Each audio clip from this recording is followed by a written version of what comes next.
So, quick warning before you guys get into this video. So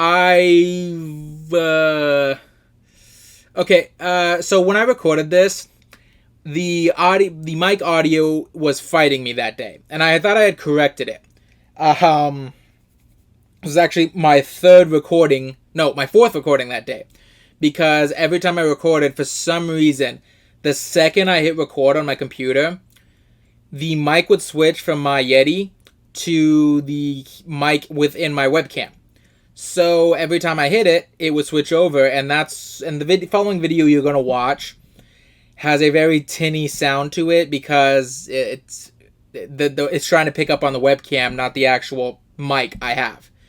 It does this every so often. I don't know why, but the only reason I kept it and didn't re-record this is, one, it was the second re-recording I'd already done, and two, the whole point of these TBR videos is to give you an initial reaction to what I'm reading. If I keep re-recording the initial reaction is gonna be muted because of it.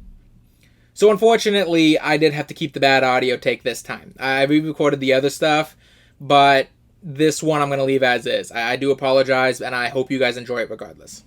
Hey everyone, Afrodo Reviews here. I'm going to apologize now. This is the second time I'm recording it. I am fighting a lot with my equipment lately. This one was on me, though. This one was on me. I already recorded this once, so the reactions you're going to see following this aren't quite as genuine as they should be, but they are basically what my initial reactions were. Problem is, for some reason, my camera keeps overriding my Blue Yeti mic. So the video that you guys keep getting is a muted, it sounds like I'm talking into a paper bag while recording this video.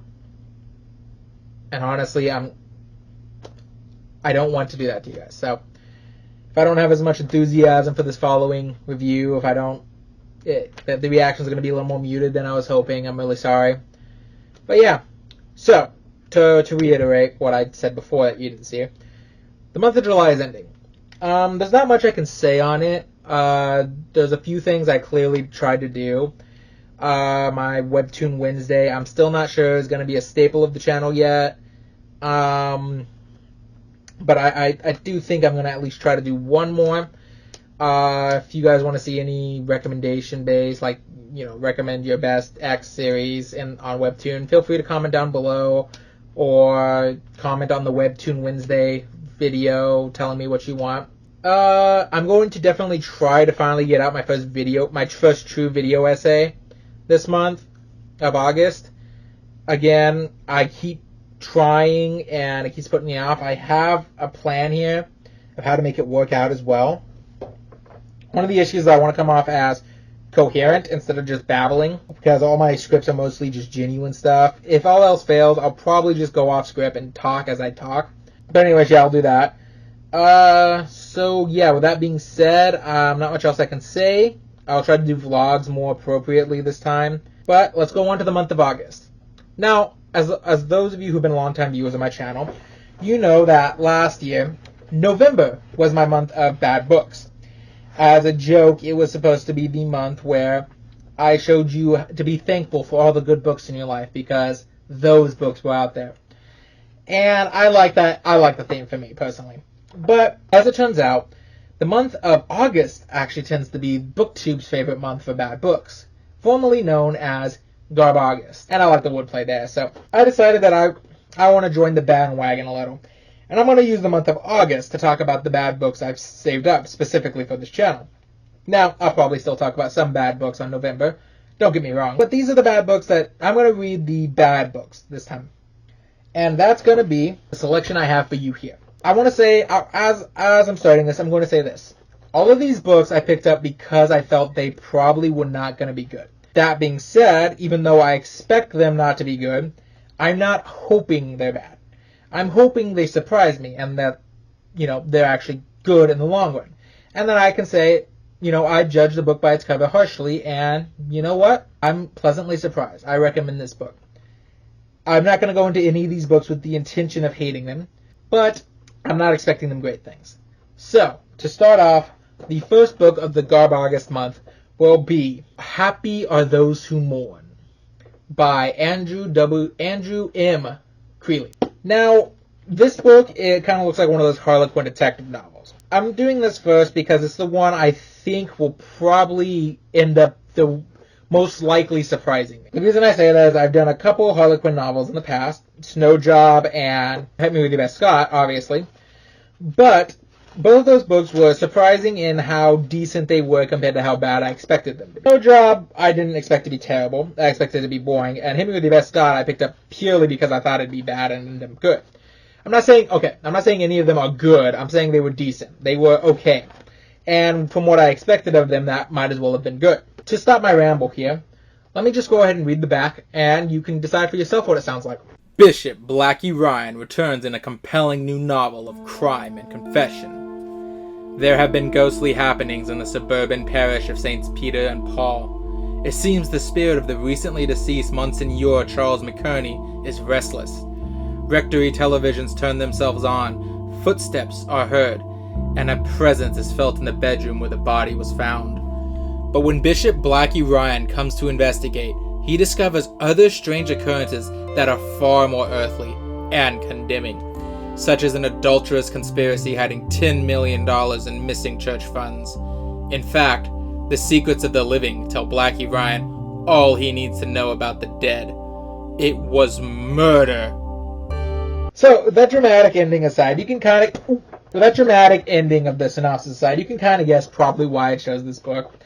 It kind of reads like a religious mystery novel, with instead of our character being a detective, he's a priest, or a bishop, more accurately. So, yeah, let's see what this has for me. I don't have much else to say on it. Yeah. So, the second book that I'll be reading is actually an award-winning novel. Now, I admit that, someone might love this book, and maybe I'm judging the book too harshly by the cover, of course. But according to this is an Anthony Award-winning novel. I don't know what an Anthony Award is, so that technically means absolutely nothing to me. But it won an award, so I'll give it the benefit of the doubt. And it says that it was adapted into the HBO original series True Blood, which is actually based on the series of novels that starts. And this book is Dead Until Dark by Charlene Harris. And I picked this book up because it sounds like a reverse Twilight.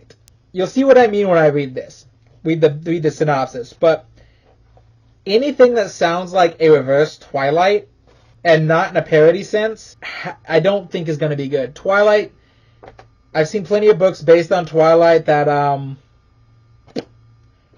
yeah. So let's go ahead and read the back, and I'll discuss what I thought about it. Sookie Stackhouse is a small-time cocktail waitress in small-town Louisiana. She's quiet. She keeps to herself. She doesn't get out much. Not because she's not pretty. She is.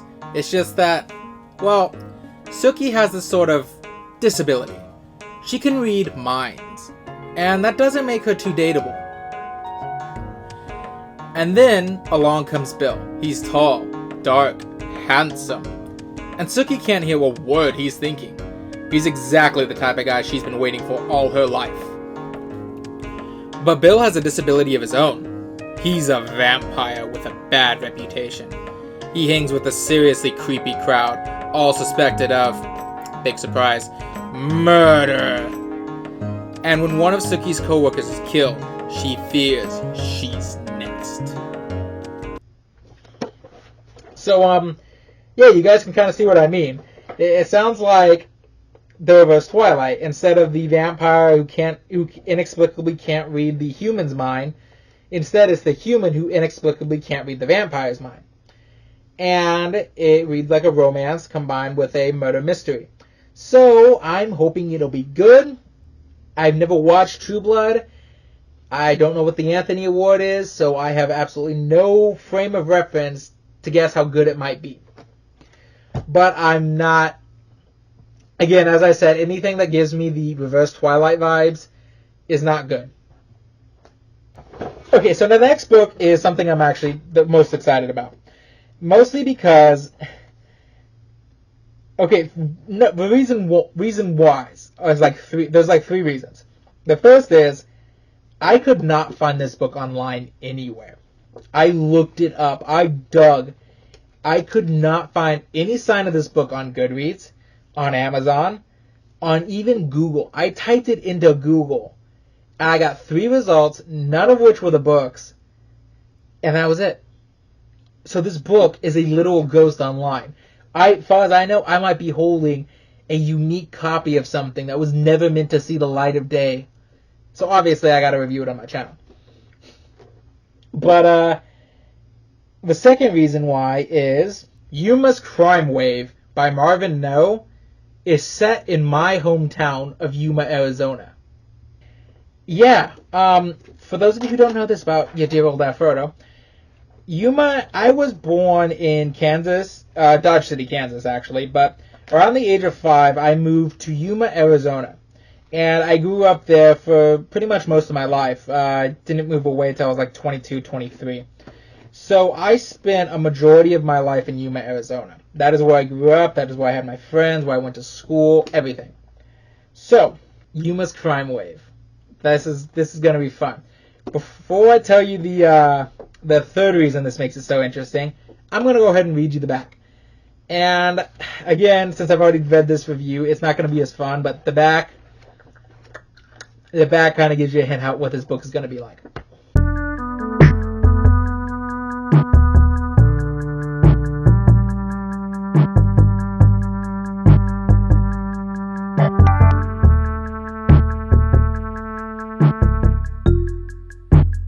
A fascinating story of 2 detectives, Salvatore Diaz and Maria Mendoza, reuniting as partners after Diaz served 6 months as temporary police chief of Yuma, Arizona. Detective Mendoza was an argumentative rookie when they first worked together. Now, as a seasoned detective, she felt they could work together much better, although Diaz remained cautious about working together as a team again. He soon changed his thoughts as they became an excellent partnership. Well, spoilers! Their amazing success, while being appreciated by many, created jealousies among other detectives. Criticisms came often and harsh, adding additional stress to new police chief Susan Wagner's job. She tried to ignore the infighting and unrest in the department. This unrest became a serious problem within the department. And that's it. This is sort of like Typhoon Rising, where I was reading the back, and on the back it had an incomplete sentence. And I'm just like, oh no. Oh no. So the third reason that this book is going to be so much fun for me to read is because my dad was a police officer in the Yuma Police Department. In fact, I knew a great majority of the police officers who served in the Yuma Police Department when I was growing up. So, yeah, I know the entire frame of reference that this guy is going to be using for his book. And I even met the police chief of Yuma, Arizona when I was a kid. I was trying to become a Scholastic reporter. I think it was a Scholastic thing. But I was trying to become a Scholastic reporter, and I did a interview with the police chief and submitted it as a article. I don't think it ever got published, so I don't even know if I've submitted it, to be completely honest with you. But, so yeah.